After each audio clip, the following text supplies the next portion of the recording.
Welcome to episode 12 of From the Horsebox. I'm Kate. And I'm Claire. Each month we bring you a conversation from the countryside. I'm celebrating as Eliza has passed her driving test. All we need now is some diesel. And I have to say, it has been great having the extra month before she went back to university with her help with the horses. And we are loving these autumn early mornings when the weather has been breathtakingly beautiful. Kate, have you had any more news since harvesting all your homegrown produce for the gardening competition? We've had great feedback from the gardening competition, including one listener who thought Sally Anson was chopping vegetables as she spoke.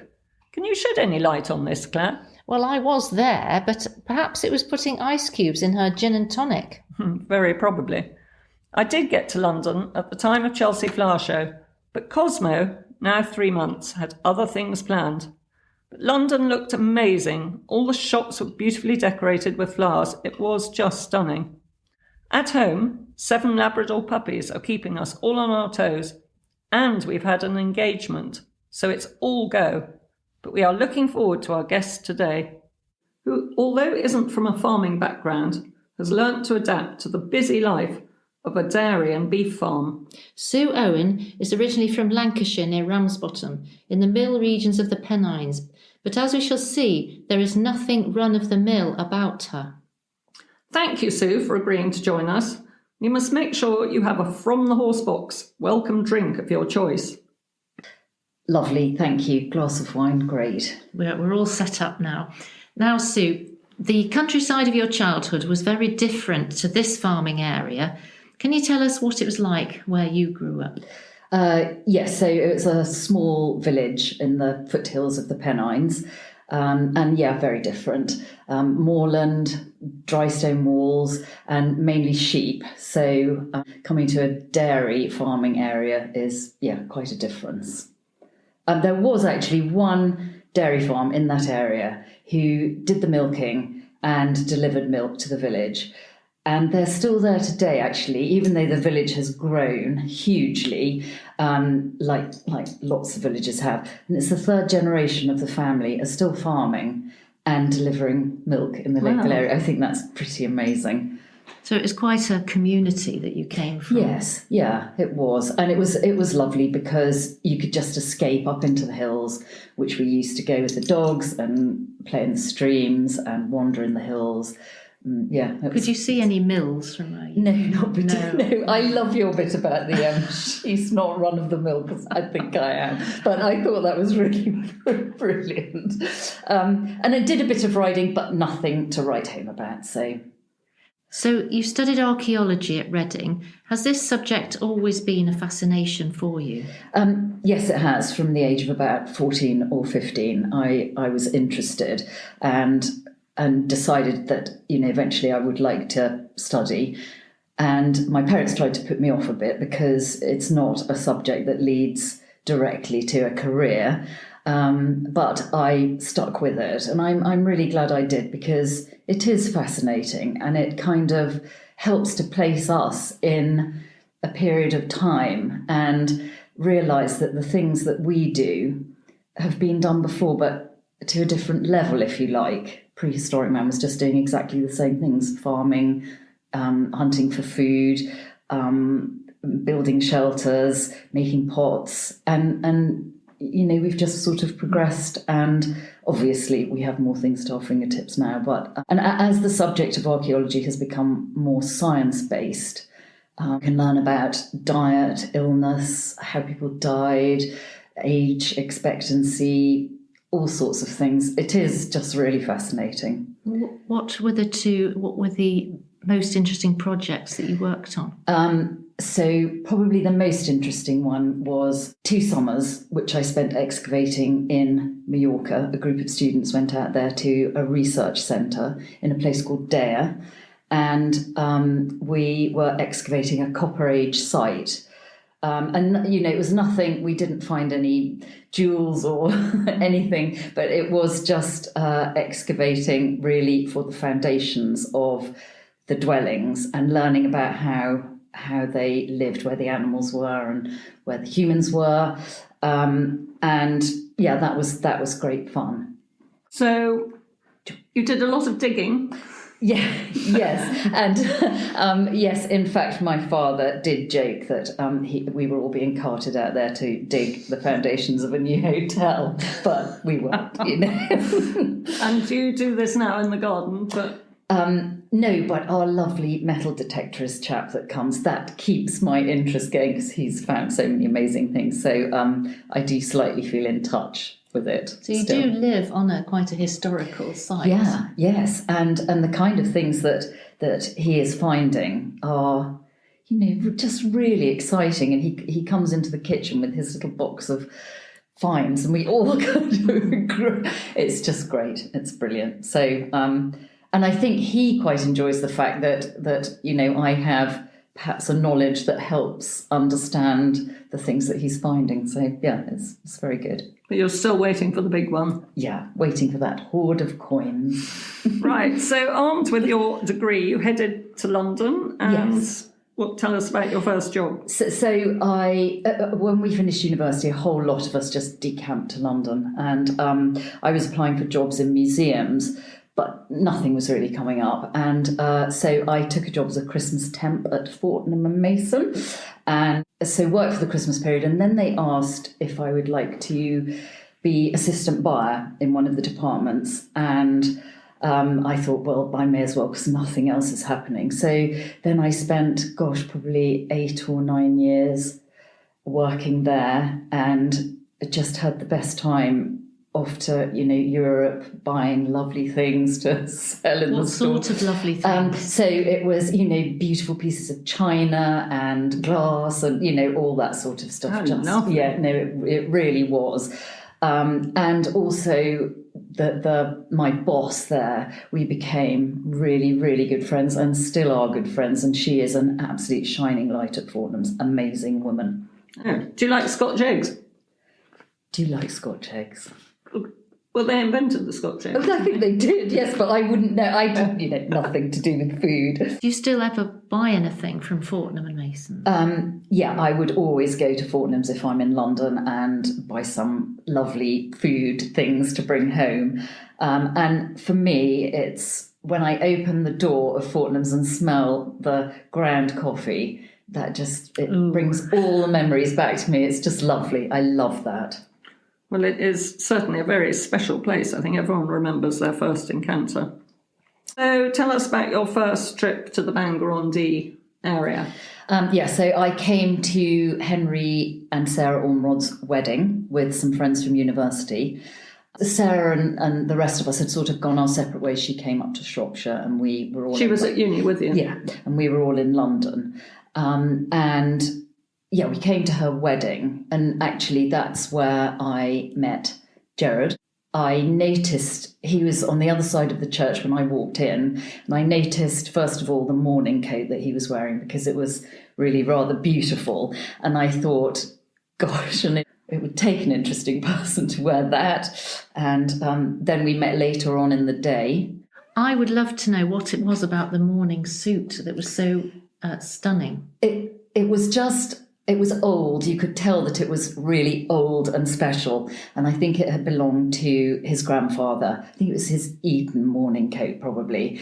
And I thought, that's amazing. It's amazing that somebody would keep that and wear it. And it was just lovely. But that's all I saw. I could only see the back of his head and the mourning coat. Do you think your expertise at Fortnum's and your eye for quality pointed this out? Just the coat, or Gerard, is that you? Yes, I'm sure it's both. Is he still wearing the same? Yes. In actual so. fact, he wore it at Sally Loud's wedding last Saturday, and looked great. I'm sure. Brilliant. So the mourning coat obviously did its business, and as a result, you have 3 boys. Yes, absolutely. Yes, we do. The boys obviously kept you very busy at home, but when you had a moment, you branched out into politics. Yeah, that's true. And it was actually your brother, Lloyd, who persuaded me to stand. I can remember him coming to the house and he's in the kitchen, and I suppose possibly there was nobody else wanting to do it. Seems to be my fate in life. And he said, just have a go. And so I did. and stood as a Conservative councillor. And I did beat the Labour person into third place, but an independent one. I mean, it's years and years and years ago. And now, mercifully, Clwyd South went Conservative at the last election.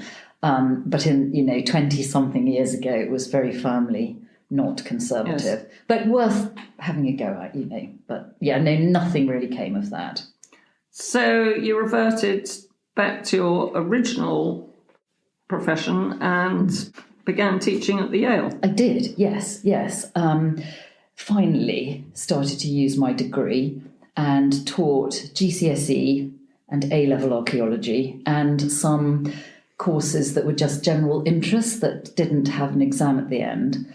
And that was great. That was just amazing because the people my students were all keen on the subject, that, they actively they weren't being made to do maths or whatever. And so everybody was really diligent and worked really, really hard. And we had amazing results due to their diligence. And some of them did go on to study archaeology at university, which I feel really proud of. Yes, we had some fun with just general interest courses where we would go and visit sites and all that sort of thing. So, no, it was great. It was a great time.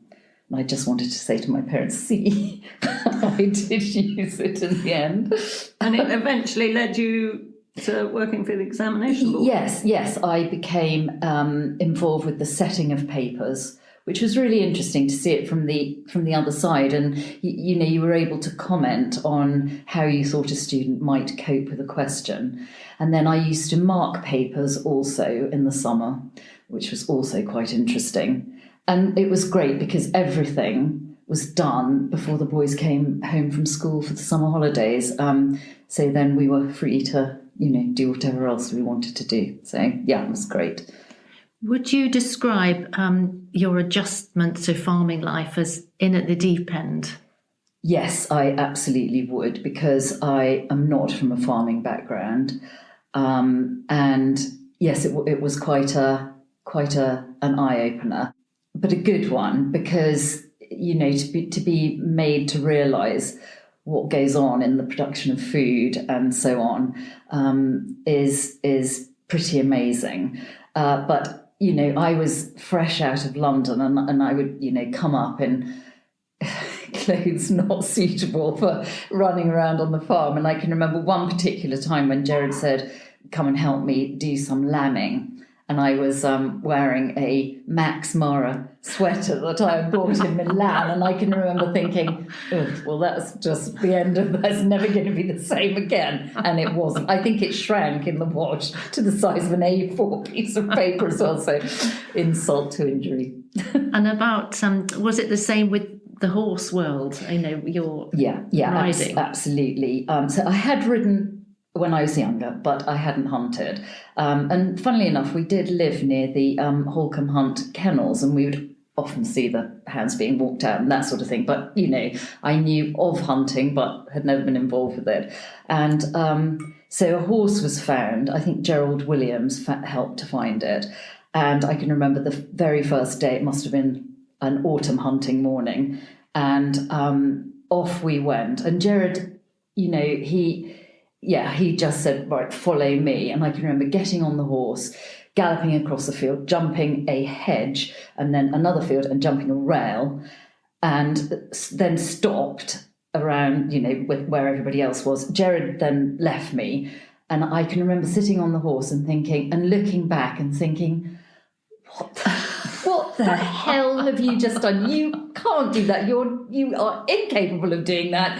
And then after that, it was very hit and miss with my ability on the hunting field. Some days it was great. Some days I spent a lot of time looking at the sky from the ground. Well, I think that's incredible to have mastered all that. Oh my God, so I don't amazing. know what And I must ask about your lorry. How did you come by this blue lorry. Can you tell us a bit about it? Yes, well, it's the second lorry that I have known since I've been here. So the first one, and I'm not a lorry driving woman, by any stretch of the imagination. I'm full of admiration for people that do, because I had an experience in the previous one, which was taking the boys to Pony Club, and we had 5 ponies, our 3 boys, 2 Ormrod girls, and Sarah Ormrod and me in the lorry. We got to the venue for Pony Club, I can't remember where it was, and I pulled in through the gates and knocked a huge granite ball off the gate post. And I honestly don't think that I said I was sorry or offered to pay. I wake up Very at night stressful. thinking really stressed. Anyway, that was that lorry, and then I thought I'm never ever getting in one again because it's far too dangerous. And after the awful incident with the granite ball, we were going home in the lorry, and we had to negotiate a hill, and I totally stalled the lorry, and we were stuck there. And I really didn't know what to do. And the boys just started to totally panic and shout out, "Daddy, Daddy, get Daddy, get Daddy." And that made me worse. And we sat there for ages with traffic piling up behind us. And anyway, finally we got out of the situation. But yeah, never again. It's not easy driving a lorry.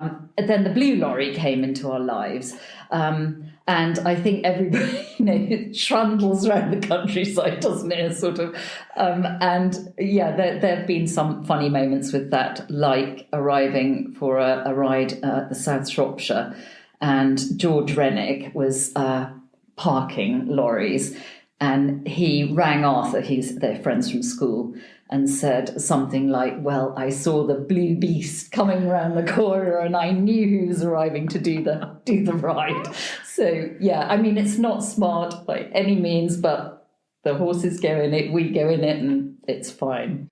Does the job. Yes. Back to the farm. We've all heard about the misfortunes of Geronimo, but what's it been like for your family with the TB testing?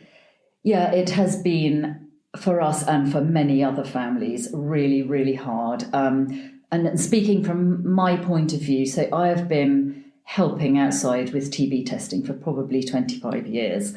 And it's hard, arduous, dangerous sometimes work, particularly for the boys, wrangling all the cattle and what have you. And it's probably 2 days out of a working week, just, processing the whole thing.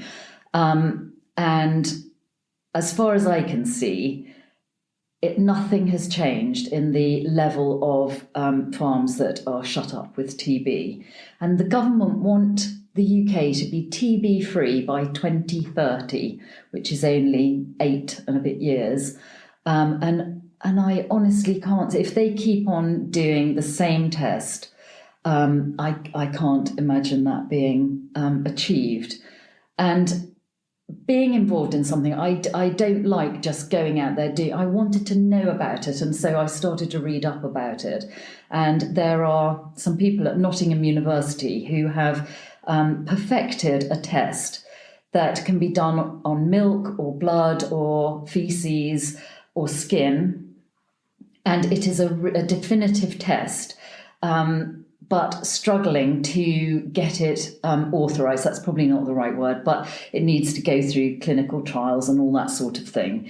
And fortunately, it has now been given the money it needs to apply to the World Veterinary Authority, and that's the final hoop that it will have to jump through to be authorised to be used on farms. And that will be so much less stressful for the animals and a whole lot easier for the humans involved in the whole thing. So great hope on that one, because I can't see, unless something changes, 2030 being a TB-free, celebratory year. Yeah. It is a terrible situation. Yes, it really is. Yes, well, hopefully it sounds, although that might make a huge difference. It's obviously very clear that the general public need to understand the hardship caused by the disease on farms and must be realistic about the need to control the badger population affecting its spread, really. Yes, yeah. And even Brian May, who is the great badger saviour, isn't he, has been working with on a farm in Somerset with the Nottingham University and a local vet using this new test.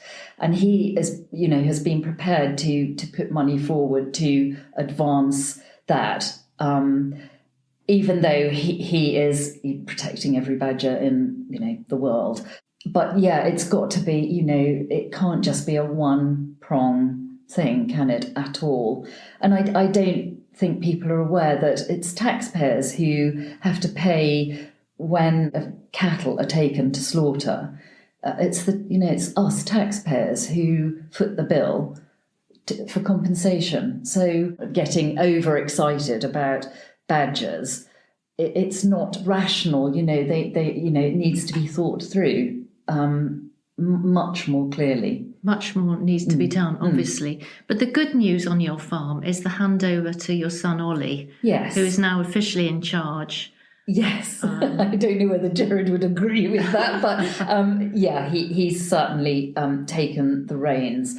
And it's great, young, keen, got all the new ideas in his head, which is great. But also, he does need to sometimes listen to Jared, who's been there, done that. And I think, now they've reached a good understanding.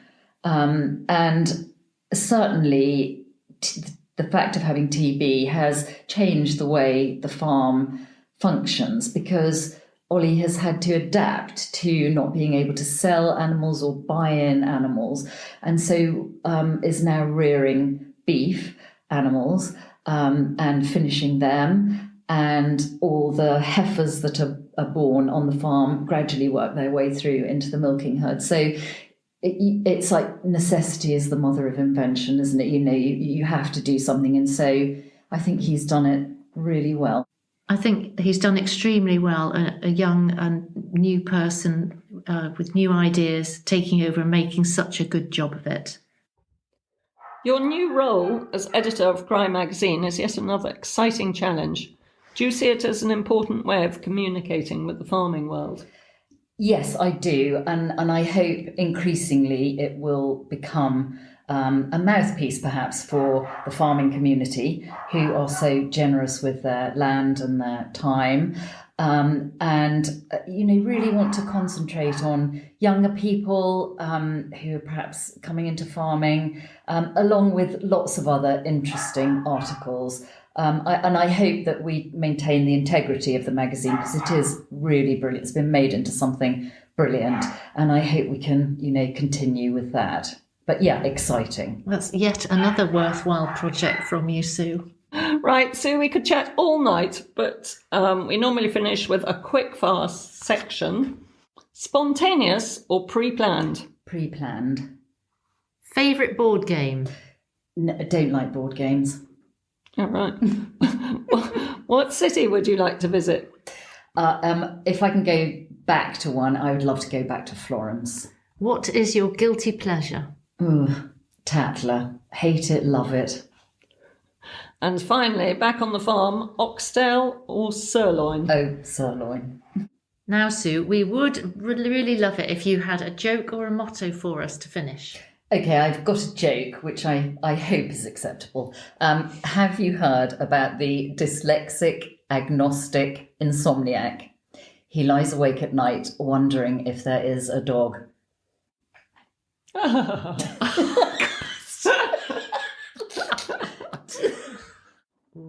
Someone for you to think about there. Is there a God? Of course. Brilliant. Well done. Thank you. That was such fun, and it all began with that morning coat. I'm sure our listeners will know that the name originated from the practice of gentlemen in the 19th century riding their horses in the morning with a cutaway front. We just didn't hear if Gerard had a top hat to go with it. He certainly caught her eye, unlike that granite ball. We certainly guessed correctly that there was a lot more to Sue than most of us knew. I learned a lot from her description of the realities of farming with TB testing, and I also love the thought that someone who appreciates the beautiful pottery of ancient people is also someone who can choose beautiful pieces of glass and china for Fortnums as well. I hope you enjoyed our chat to Sue today, and thank you all for listening. Please rate, review and tell your friends, and help us get more listeners on board. That would be wonderful. And if you can find that follow show button so that you don't miss our next episode when it could be you in the driving seat.